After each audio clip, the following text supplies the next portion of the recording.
Welcome to Cooking 100-Year-Old Recipes. I asked you in a community poll what you would like to see this December, and all of the votes said that you wanted to see recipes from the 1897 Christmas menu. So I'm going to prepare a few of them, plus do a special Christmas menu video like I did for Thanksgiving. And in this episode, I am making potato stuffing, and this is served with the Christmas goose. I'm not making a Christmas goose because there are no geese to be had where I live, but I am going to make them with chicken thighs that I will partially cook and then finish them on top of the stuffing so that the stuffing absorbs the delicious poultry flavor.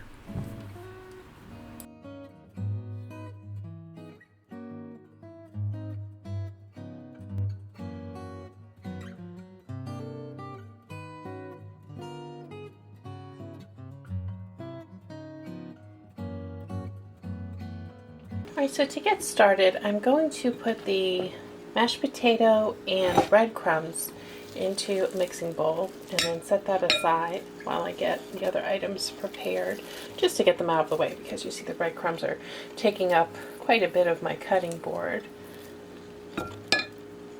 I've set them out to stale.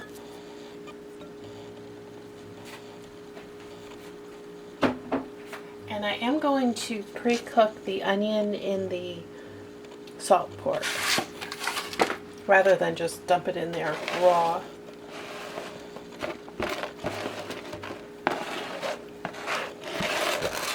So I'm going to chop up the onion and salt pork as my next step. Just put that back here. Get some sage.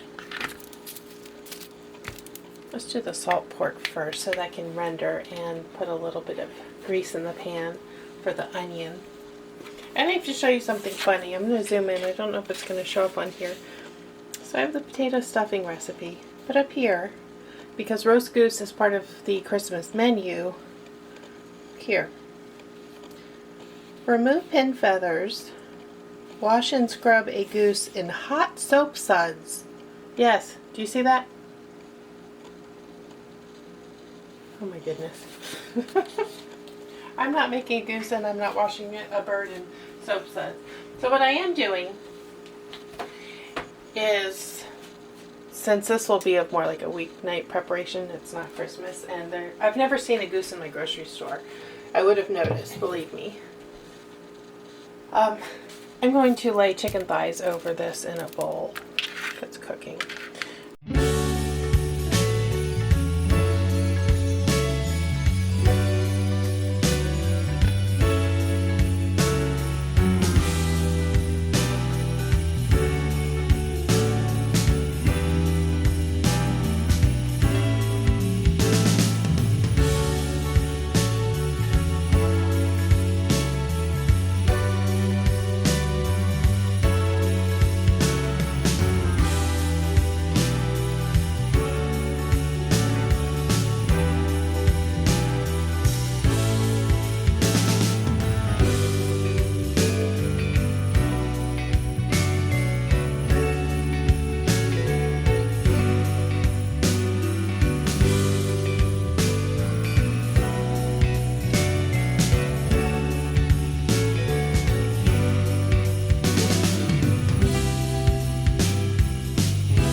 while that cooks a little bit more, I'm going to add the sage. Probably could just use poultry seasoning in this as well. It'd be nice to get this top off of my sage.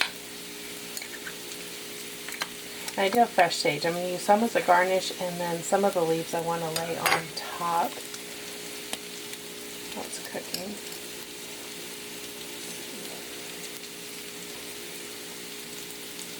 I like sage.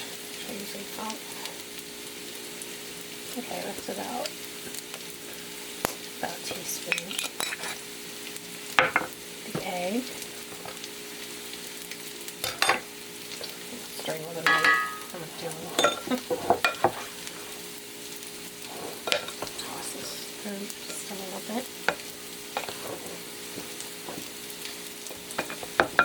This is carborific, isn't it?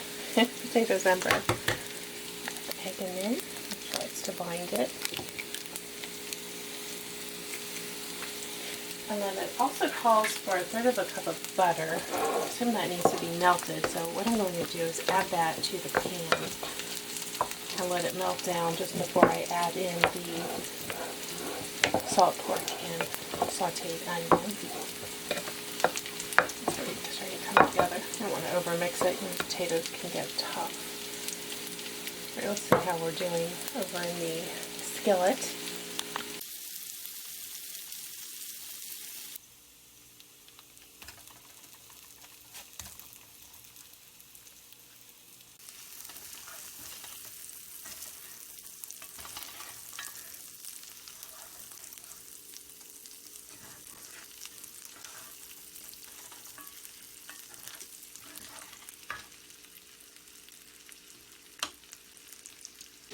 The onions are tender and the pork fat has rendered, so I'm going to add that to the bowl now.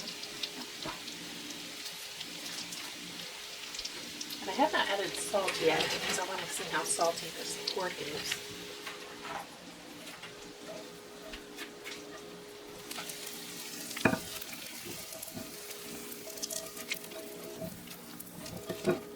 All that flavor.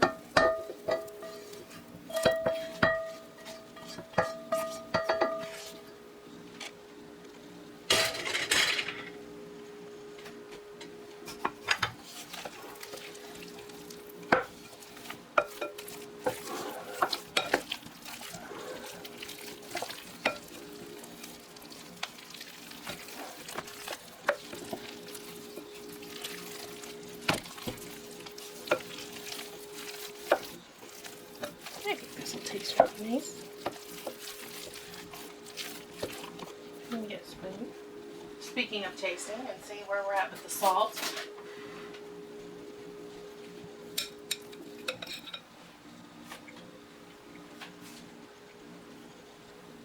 Yes, salt.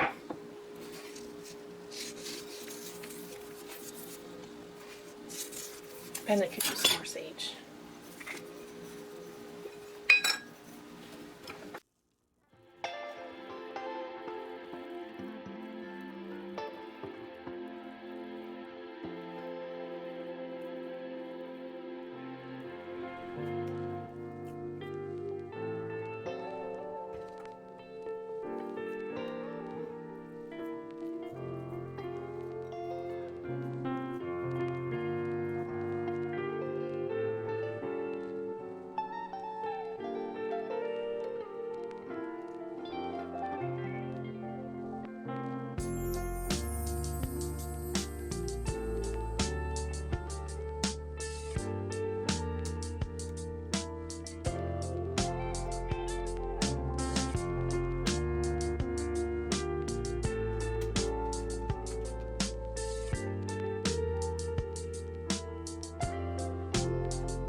And the potato. But it's not mushy like mashed potatoes because of the bread. I'm going to give it a taste. I think it's still quite hot. Oh yes, it's delicious. The flavor definitely improved by having the the chicken cooking with it. Very good indeed.